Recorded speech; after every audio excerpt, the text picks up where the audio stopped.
What's up? My name's Megiddo, and in this video I'm going to show you how to set your hardware synth up with Ableton Live. Here we go. So the first thing you're going to need is your hardware synth, your audio interface, which for me I have the Universal Audio Apollo. I don't know if you can see it in the shot right now. Let's see. It's the gray thing right here.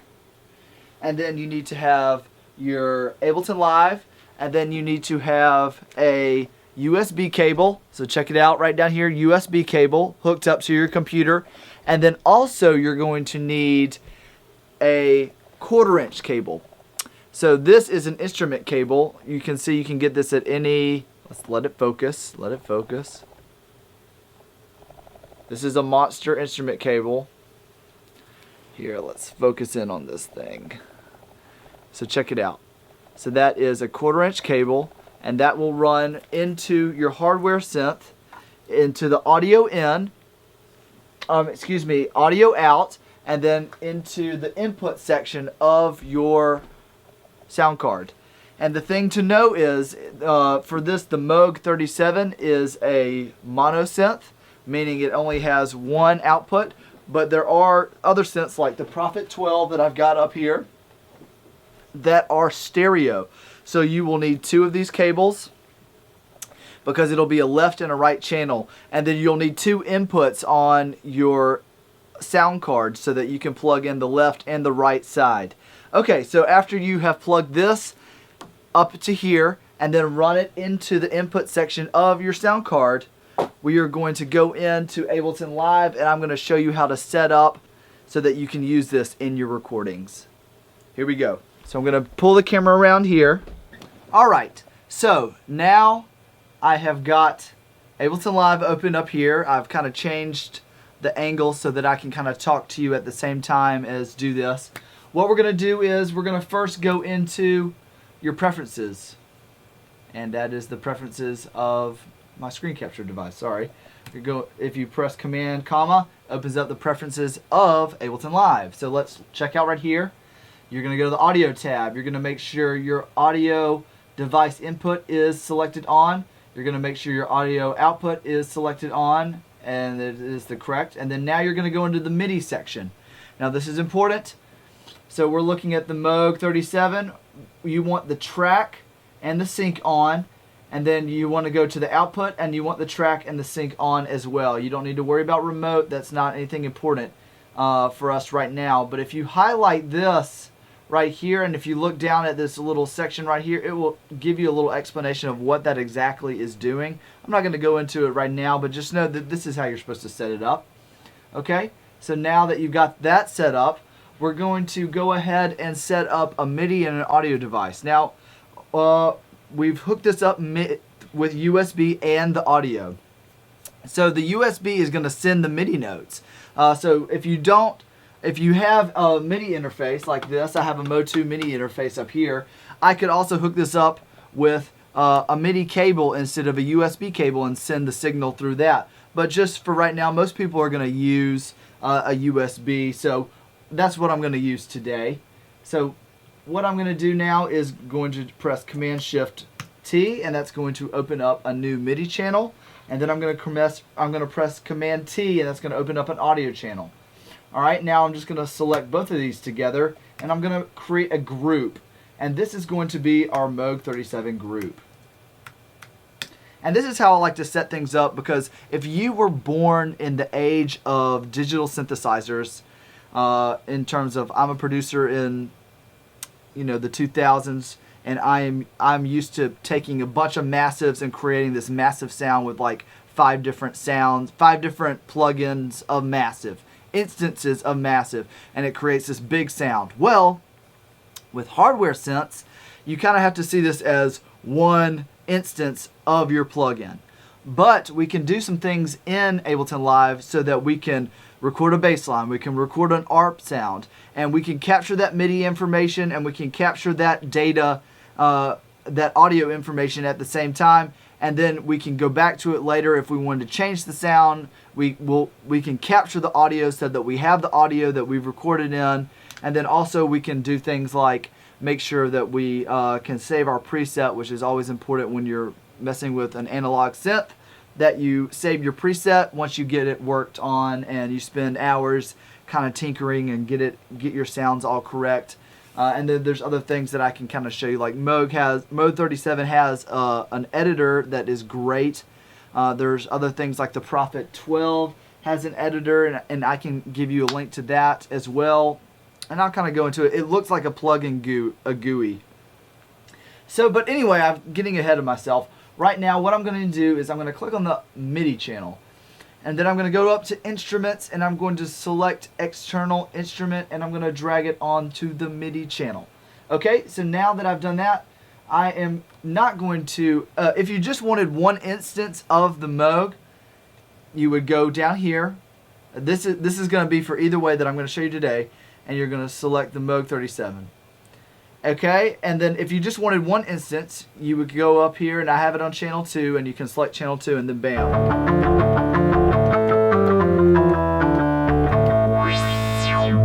So now I've got the synth, and if I just wanted to use it for a bass, like bass lines, I could go on my merry way, and I could just record it right there in that channel, and it would record.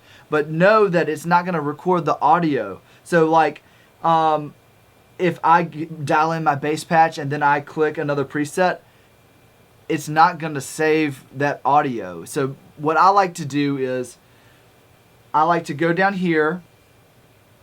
I like to turn this off, so I don't want any audio coming through this channel.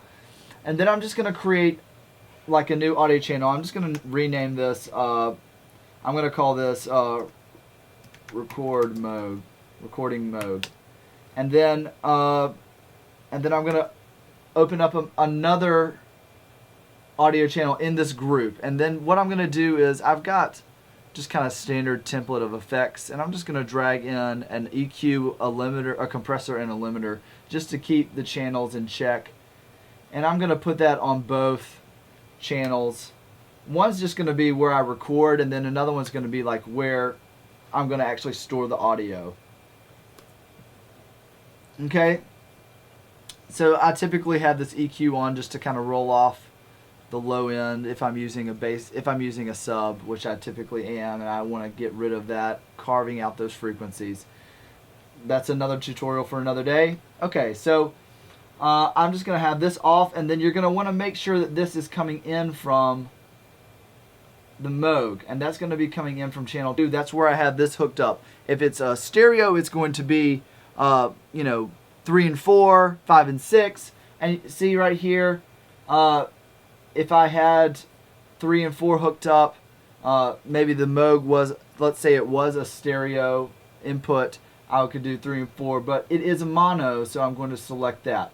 And then I'm also going to make it an in, so that the audio comes through. The MIDI notes are being played up here, but the audio is coming through down here. Okay? And so what I'm going to do is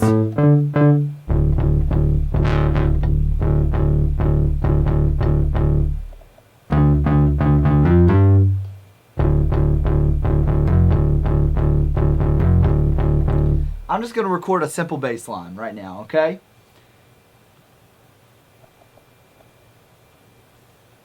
So let's just put in some MIDI information.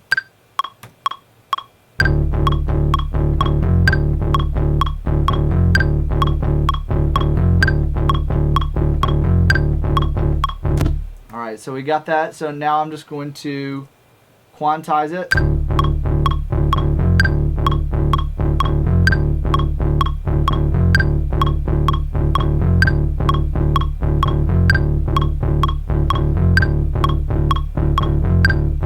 I'm just listening back to it. Another thing that's important, let's go back into our settings and go to the audio tab.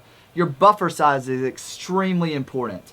So that is where the latency takes place between like an actual like voice being recorded or an actual like live instrument. So typically I like to keep that at 128 for like live instruments. When your track gets to be 100 tracks deep and you've got multiple plugins, your CPU usage is going to kind of crap out on you. I have an i7 processor that can handle a lot, but still 64 samples or 128 samples are really your best bet to reduce that latency coming in from the audio. But just to kind of remind you of that. So now that we've got that, I can now play the MIDI notes and then mess with the knobs on the Moog, and it will then transfer into audio. So now I'm going to arm the audio track. So I have my MIDI notes, and now I'm going to arm the audio track. So now let's go ahead and record this.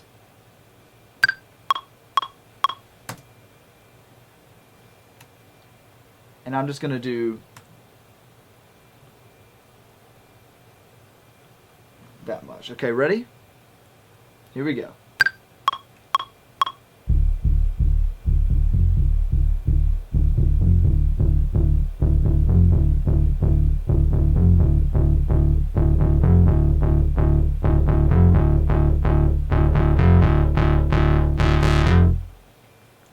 Alright, so we got that. One thing to note is that you want to, and I'm going to show you this real quick, you're going to want to play your synth as loud as you can, because you're going to want to see right here, I've got my console up right here. I'm just going to pull that up. I'm just going to play that as loud as possible. And I'm just going to look right here to make sure that I'm not peaking. Now what this is called is gain staging. You're basically making sure that poop, there's an old saying, poop in, poop out. So basically you want to make sure you're in the green. You're not hitting up above 0, because if you do, it's going to sound like junk. So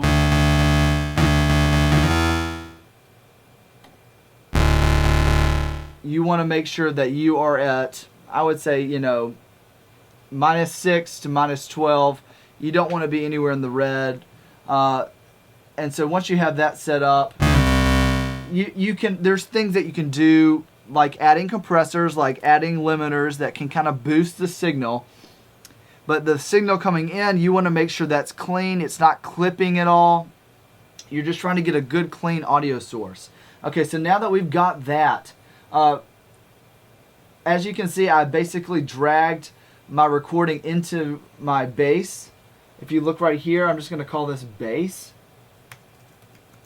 And so now I've captured this MIDI note, the MIDI notes, and then I've also captured the audio. So what I'm going to do right now is I'm just going to create another MIDI, and I'm just going to, and this is just going to be a blank MIDI channel. And if you press 0 as it's selected, it'll disarm all the MIDI notes. So if you go back to here, let's mute the bass. Now I can record something else.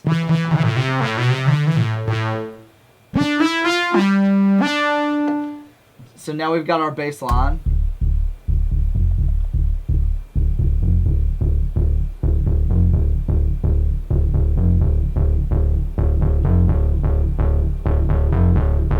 And I'm just adding some effects right now.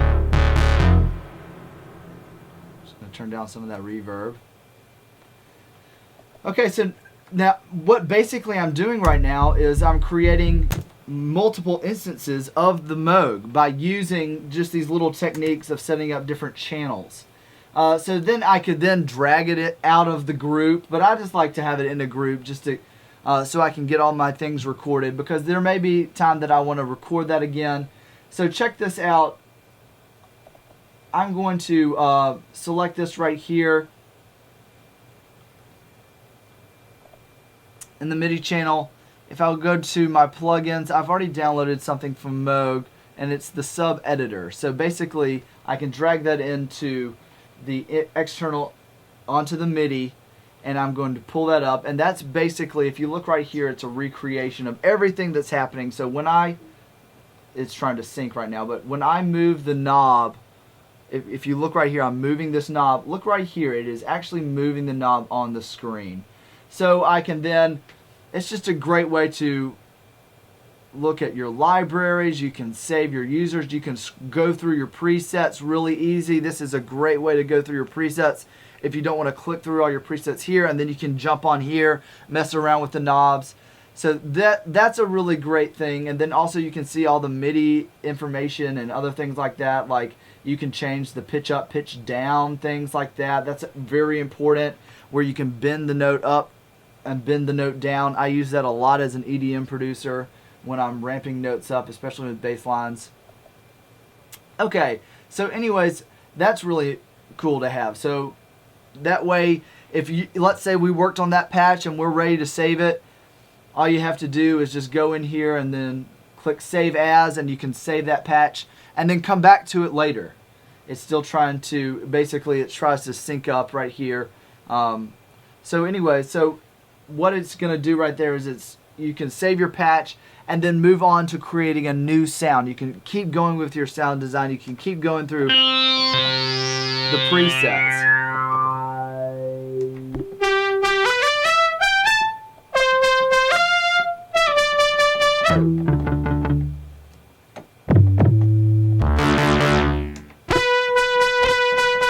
So let's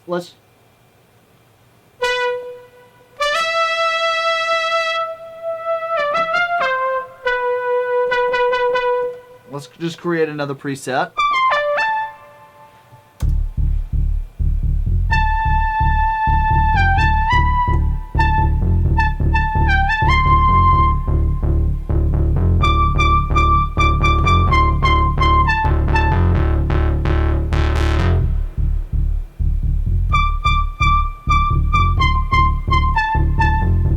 So I think that's pretty cool. Let's just do something with that. So let's record in the MIDI, okay?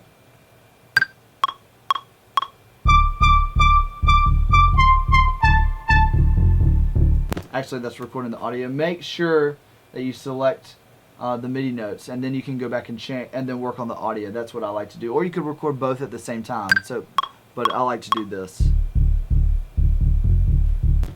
Here we go.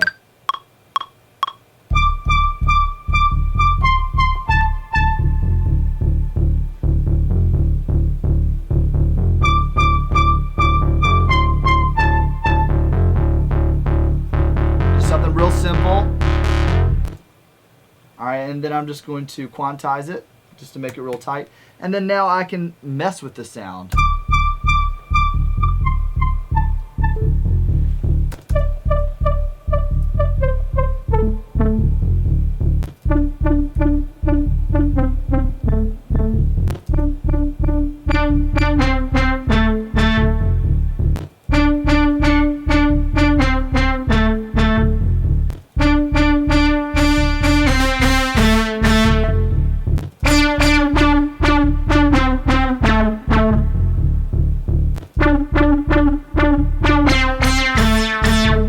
So right now I'm just messing with the sound, because then I'm going to go in here and I'm going to add a couple of reverbs. Maybe some delay on here.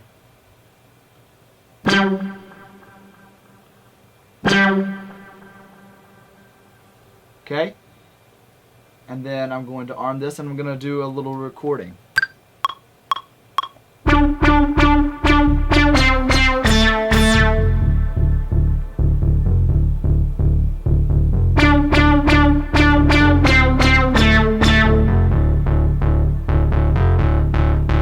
So you can also see that it is actually recording my, when I was playing with the filter right there, there was a little bit of difference from the first and the second one. So basically I'm just going to copy and paste.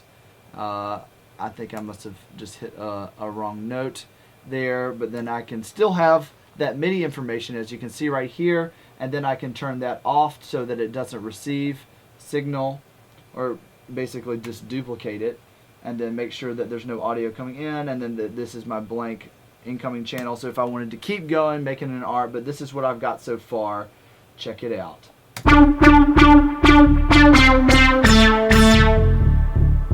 It's really loud.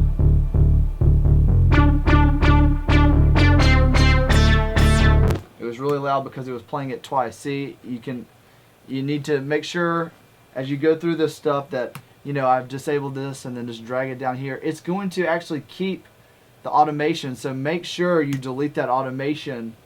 That's one thing to know when you do this, and you're just using one MIDI channel. It's going to keep that automation, so make sure you go in and delete that. Otherwise, that filter cutoff is still going to be transferred when you're doing. So let's check out. This is what it sounds like right now.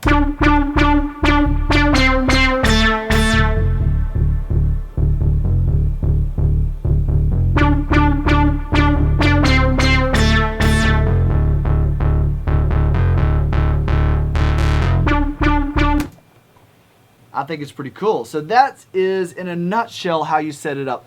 Let me give a little piece of warning. When it comes to arpeggiators on a synth, when it comes to using, like, I can still play, like right here, when I select this,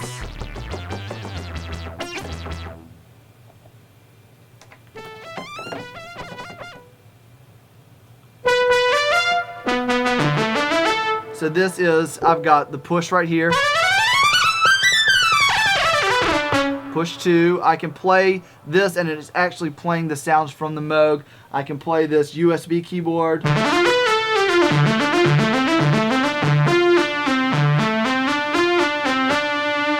And then I can play it here.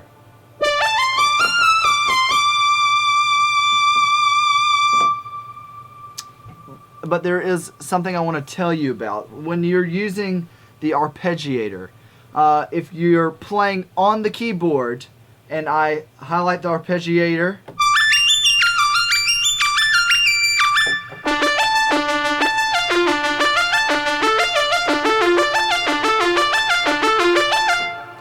when I hold the keys down and I press record, it's going to actually push the notes individually. It's not going to record like typically when you do an arpeggiator on your DAW. If you held down the note, it'll be solid MIDI notes all across. If you're sending MIDI, it's actually going to cut these MIDI notes up exactly how the synth is playing. Check it out.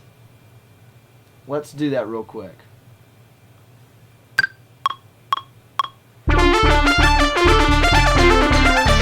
Oops, excuse me. Let's mute these things so we're not getting crazy. So here we go.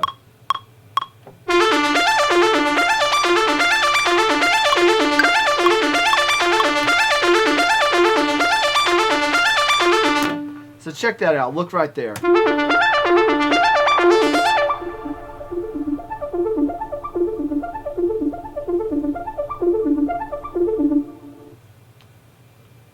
So as you can see,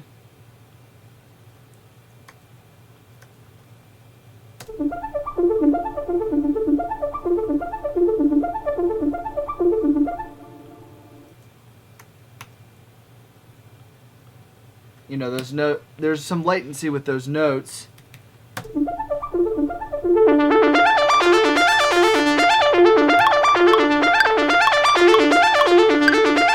See how they're not spot on? But then you can go in and fix them.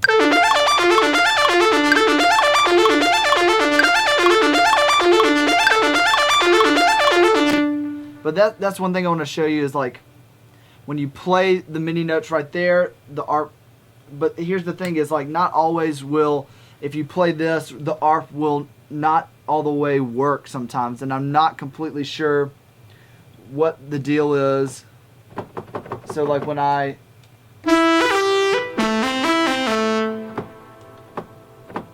see, when I turn the, but what you can do is, instead of having the ARP on there, you can have the ARP set up on here. So then you can just go into your MIDI effects and then drop in an arpeggiator on the channel.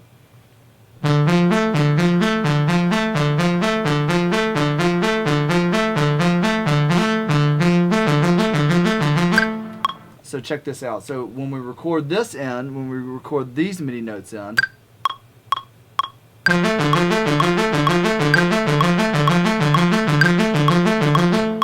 see how I was talking about it? It records into a bar. So then now we can go in, and basically it's the same thing, but you're using this keyboard. It's just the way everything sends MIDI. All right, and then we can basically drag that out.